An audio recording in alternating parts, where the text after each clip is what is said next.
What I learned from watching The Magnificent Seven.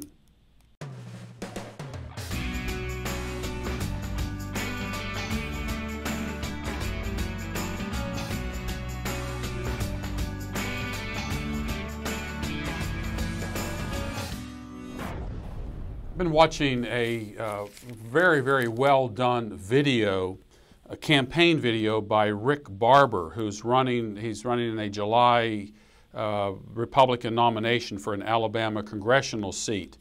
And it's a fantastic piece where he brings in some historical figures and events from history. There's a very well done actor playing Abe Lincoln, and Barber is asking some questions of George Washington. You really can't see George Washington, and then he proposes a question to Abraham Lincoln. And it brought to mind a film that's celebrating its 50th anniversary, The Magnificent Seven, which was directed by John Sturges and based upon a Japanese film, the 1954 Japanese film by Akira Kurosawa called Seven Samurai.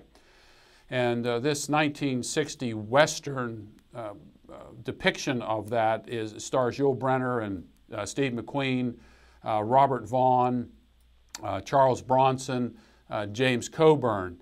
And it's about a small Mexican town, a border town just very close to the United States, that is continually besieged by bandits who come in and take their foodstuffs, take what they've grown and their chickens and so forth. But they don't despoil them so much that the people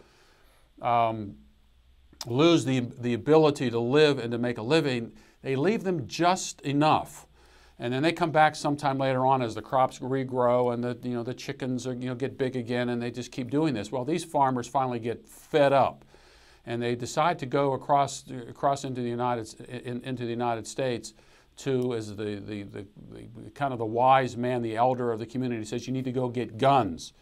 And so they go into the town and they watch a particular scene where Yul Brynner and Steve McQueen drive a hearse with an Indian in it going up to Boot Hill. And the townspeople don't want this to happen. And of course, Yul Brynner and Steve McQueen in macho style deliver this Indian up to the cemetery and end up having him buried. Well, immediately these Mexicans who are looking for guns believe the better thing to do, as Yul Brynner says, is to hire men with guns. And so they go back and they take care of the bandits.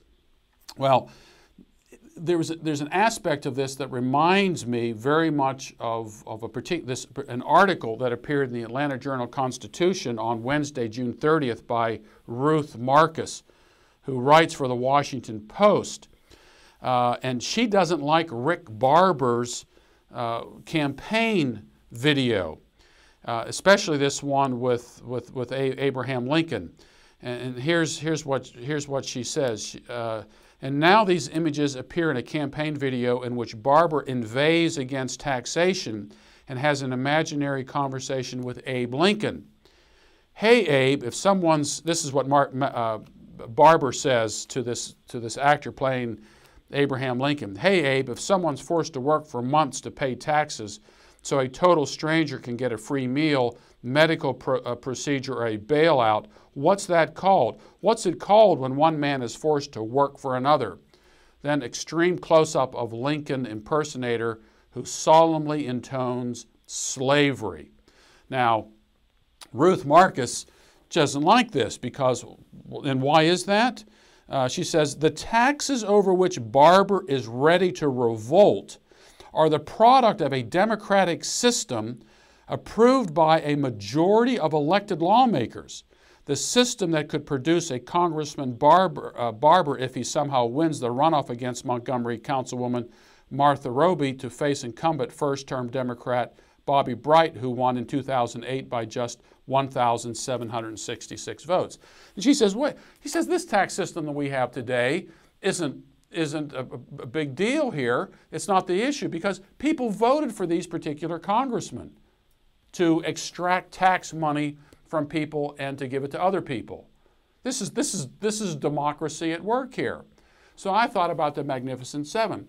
let's say that what happened is that Yul Brynner comes in and says, look, what we need to do here, let's put our guns aside. What we need to do is to create a democratic system here. Let's bring the banditos in here, and let's bring the farmers in here and create a political system. And let's allow this political system to deal with the dispute between the bandits and the farmers. And the bandits say, this is a great idea. Let's put democracy at work here. And so they develop a constitution, and they set up the particular constitution, and everybody is in favor of it. And finally, the banditos end up having more people voting their representatives into office. And so those representatives now, represented by people who want the banditos in there, decide to tax the farmers. Decide to tax the farmers so many chickens and so much corn and so much wheat. And then the farmers say, well, wait a minute, the Constitution doesn't give you any right to do that. This is a document of enumerated powers. But the banditos said, no, wait a minute, you wanted a democratic system. You wanted democracy to rule here. We got our people in here, and they are now voting for us, and so we are extracting taxes from you, and we're giving it to the people. We got rid of we put our guns aside, and you don't need the Magnificent Seven in here and their guns. We now have a political system that does this. See, that's the point of what Mac Barber is saying. It's something that Ruth Marcus just does not understand. You just can't say now, well, the people want this. The people want to extract these dollars from the citizenry.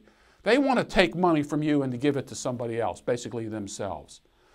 And so this just gives you some indication of how ignorant people in the media are.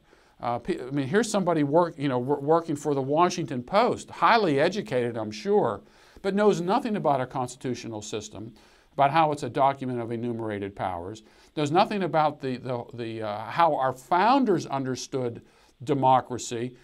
She needs to read Federalist Paper number 10, I believe, on Madison's comments regarding democracy. Our founders did not care for the issue of democracy, did not believe that the majority determined what's right and what's wrong.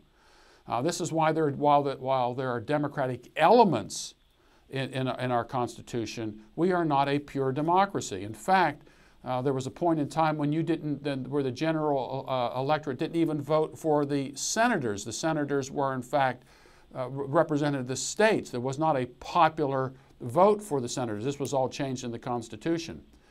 And so we have congressmen today and senators today who do, in fact, vote in terms of what the banditos want.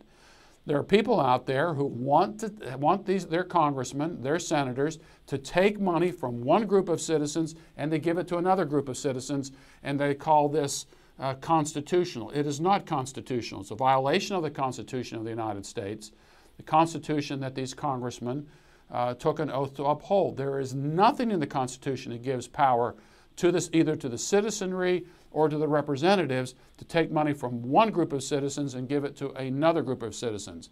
And that would include education, that would include health care, and that would include probably 80% of what we call the budget here in the United States.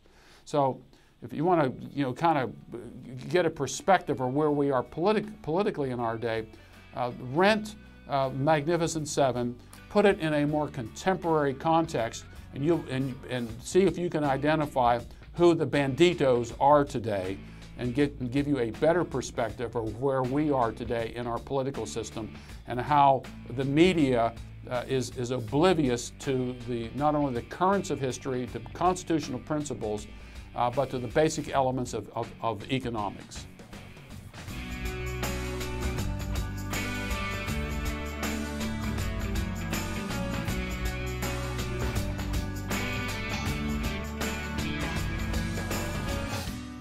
American Vision is proud to present this year's Worldview Super Conference, July 21st through 24th at North Metro Church, Marietta, Georgia. For more information, visit conference.americanvision.org. That's conference.americanvision.org.